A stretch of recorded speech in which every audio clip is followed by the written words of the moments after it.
Hi guys, তো আজকে 16 ফেব্রুয়ারি জয়ন্তর birthday.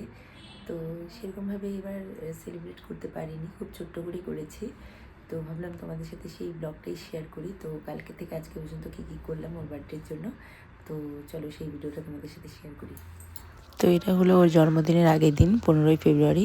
তো সেদিন ছিল শিবরাত্রির পুজো মাসির বাড়িতে। তো মাসির বাড়িতে চলে গেছিলাম, আর এখানে পুজো শুরু হয়ে গেছিলো, ব্রাহ্মণ চলে এসেছিলো। এই যে এখানে মাসিরা সব রেডি করে নিয়েছিল, আর ঘটও বসিয়ে দিয়েছিল ঠাকুরমশাই। তো কেমন লাগছে তোমাদের জানিও আয়োজন। তো এখানে আমার মাও চলে এসেছিল। তো এখানে পুজো হয়ে গেছিলো, কিছুক্ষণ বসেছিলাম, তারপর বাড়ি চলে গিয়েছিলাম। তো বাড়িতে মা বিরিয়ানি বানিয়েছিল, কাঁঠালের বিরিয়ানি, ভেজ বিরিয়ানি। তো জয়ন্তর বার্থডের জন্য স্পেশাল। তো এখানে ছিল আলুর দম আর বিরিয়ানি। তো মা ওটাই দেখাচ্ছিল। তো যাই হোক, তো এই যে জয়ন্ত এখানে খাচ্ছে। তো খাওয়া দাওয়া করে আমরা বেরিয়ে গেছিলাম বাড়ির জন্য। তো আমাকেও একটু দেখে নাও, এই যে মা। তো কোনোই প্ল্যান ছিল না, শুধু হাতে জয়ন্তকে 12টার সময় উইশ করলাম। তো গাইজ আজকে আর কোনো ওর জন্য সেলিব্রেশন করার জন্য কিছু আনতে পারিনি, একটা কারণ আছে তার জন্যই। তো তার জন্য আমার একটু মন টন খারাপ যে কিছু সেলিব্রেট করতে পারলাম না। বিয়ের পর প্রথম বার্থডে ওর। আমার বার্থডেটা তো অনেক কিছু ও করছে, তা আমি তোর বার্থডেতে কিছু করলাম না। যাই হোক, কালকে কিছু করব, ছোটোখাটো কিছু। বলো, বিয়ের পরে কীরকম লাগতেছে? খুব ভালো। বিয়ের পরে আমার সাথে প্রথম বার্থডে বানাচ্ছ, কিরকম লাগতেছে? খুব মজা, তাই তো? এখন ঘুম পাইছে। এই যে বলো বলো, I love you. Love you too. Next day ওর বার্থডের দিন। তো আমি আগের দিন শিবরাত্রি করিনি যেহেতু, তো পরের দিন আমি জল ঢালতে গিয়েছিলাম মন্দিরে। এই যে রেডিও হয়ে নিয়েছি, আর হাতে আমার সরঞ্জাম নিয়ে নিয়েছি পুজোর। তো আরও কিছু কিনতেও হবে।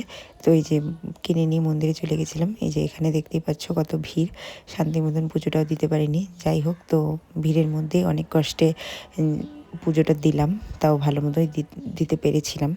তো আমি জল ঢালার পরে জয়ন্ত জল ঢেলে নিয়েছিল। ও কোনোবারই জল ঢালে না।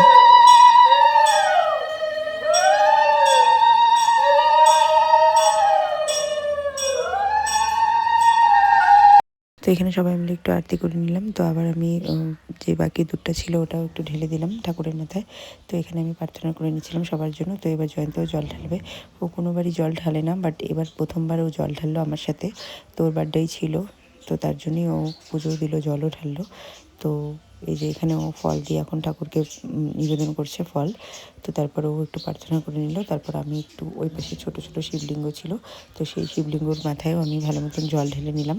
আর ঠাকুরের পায়েও আমি একটু জল ঢেলে নিলাম, আর ত্রিশূলও ঢেলেছিলাম। তো সেটার ভিডিও করা হয়নি। তো এখানে মোমবাতি ধূপকাঠি আমি দেখিয়ে দিচ্ছি, আর মোমবাতিটা এখানে ভিতরেই লাগিয়ে দিচ্ছিলাম। তো এই যে আমাদের শিবলিঙ্গ, আর এই যে আমাদের মা আর বাবা, কেমন লাগছে জানিও। দেখে কিন্তু খুব সুন্দর লাগছিল।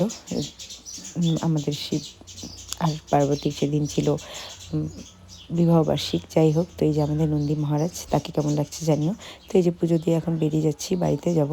তো বাড়িতে গিয়ে তারপর রেডি হয়ে অফিসে যাব, যেহেতু আমার অফিসে ছিল। তো তারপর অফিস থেকে বেরিয়ে আর কিছু ভিডিও করতে পারিনি। এই যে তারপর সোজা চলে এসেছিলাম মিয়ামোড়ে কেক নিতে ওর জন্য। তো ও গেছিলো আমার সাথে। তো এই যে ওর জন্য কেক নিয়ে এখন বাড়ি যাচ্ছি। বাড়িতে গিয়ে তারপর সেলিব্রেশন করব, ছোট্ট করেই করেছি। তো এই যে জয়ন্তের জন্য এই চকলেটসগুলো আর এই শার্টটা আর যে গেঞ্জিটা সকালে পরেছিল ওটাই আমি গিফট ওকে দিয়েছিলাম। তো এই যে কেকটাও নিয়ে এসেছিলাম আমি। তো এই যে কেক খুলে নিচ্ছি এখন। তো তারপরে ও এখন কেক কাট করবে। কেকটা কেমন হয়েছে জানিও। ও তাড়াহুড়োর মধ্যেই নিয়েছি। আমার একটু অন্যরকম কেক নেওয়ার ইচ্ছা ছিল, বাট আমি কোনো প্ল্যানই করতে পারিনি আগের থেকে, তো সেরকম নেওয়াও হয়নি। যাই হোক, থ্যাংক ইউ। কেমন হয়েছে কেকটা? ভালো। পছন্দ হয়েছে? তো এখানে ওর জন্য ওর মা চুষির পায়েস বানিয়েছিল, দেখতেই পাচ্ছ, যেটা ওর বাবা এখন ওকে খাইয়ে দিচ্ছে।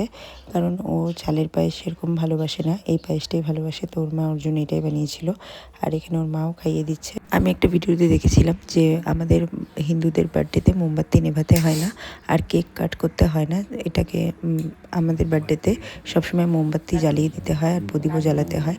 তো সেজন্যই আমাকে ওটাই বলছিলাম। বলো, happy birthday to you, happy birthday to you, happy birthday Jayanta, happy birthday to you. খাও, মাকে খাও, বাবাকে দাও। তো এখানে আমি ওকে বলছিলাম যে কেকও কাট করতে হয় না। তো ওটাকে হালকা করে একটু চামচ দিয়ে, যেরকম কেক আমরা নিয়ে খাই, তো এইভাবেই ও ওই চামচ দিয়ে এইভাবে কেকটাকে একটু নিয়ে তারপর মাকে আর বাবাকে খাইয়ে দিল। তো যাই হোক, তারপরে যে আমাকেও খাইয়ে দিচ্ছে। তো আমিও ওকে একটু কেক খাইয়ে দিলাম। তো কেমন লাগলো তোমাদের এই ছোট্টখাট্ট একটা বার্থডে সেলিব্রেশন তো জানিও। তোকেও একটু জিজ্ঞেস করিনি ওর কেমন লাগলো। চলো, ভেবেছিলাম ডেরি মিল্কের হার্ট শেপ চকলেট আনবো, বাট ওর এগুলোই ফেভারিট, তো এগুলোই নিয়ে আসলাম। তোমার ফেভারিট?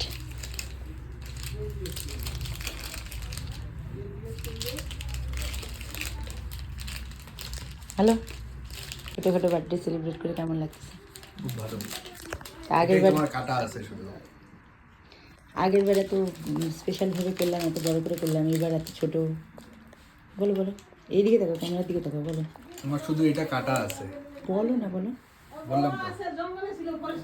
কেমন লাগলো? খুব ভালো। আগের বারটা বেশি না? না। তাহলে এবার ছোটোটাই বেশি। তাহলে এইদিকে তাকাই দেখো, আর পরে খাও। দেখ, তো ওই পিঠের পায়েসও এতই ভালোবাসে যে আমি বলছিলাম পরে খাওয়া, আগে ভিডিও বানিয়ে নিই। তো বলছে না, আগে আমি খাবো। তো যাই হোক, তো ওর এতই ভালো লাগে যে ও এটা খেয়েই নিচ্ছিল। তো বললো তুমি একটু টেস্ট করো, তো আমাকে ও একটু খাইয়ে দিল। তো আমি ভাবলাম আমিও তাহলে একটু ওকে খাওয়াই দিই, যেহেতু আজকে বার্থডে। যাই হোক, তো ট্রিট কবে দিবা বলো? ট্রিট 31 তারিখে। বলো, ট্রিট কবে? এই মাসের 31 তারিখে পুরা সোশ্যাল মিডিয়ায় যত মানুষ আছে সবাইকে নিমন্ত্রণ থাকলো। আমি ট্রিট না দিলে আমাকে এসে ধরে বাইরে পিটানো। 31 তারিখে ট্রিট দেবো, তবে এই মাসেরই। তো যাই হোক গাইস, তো এইবার বার্থডেটা ছোটো করেই করলাম। তো তোমাদেরও কেমন লাগলো আর জানি। যদি 32 তারিখে সবাই খাওয়া দাওয়া করতে আসে তাহলে পরে সোনার থালায় দেবো। তো তোমাদের কেমন লাগলো জানিও। তো আজকে মতন tata, bye. Tata, happy birthday. দেখ, থ্যাংক ইউ। খাচ্ছি।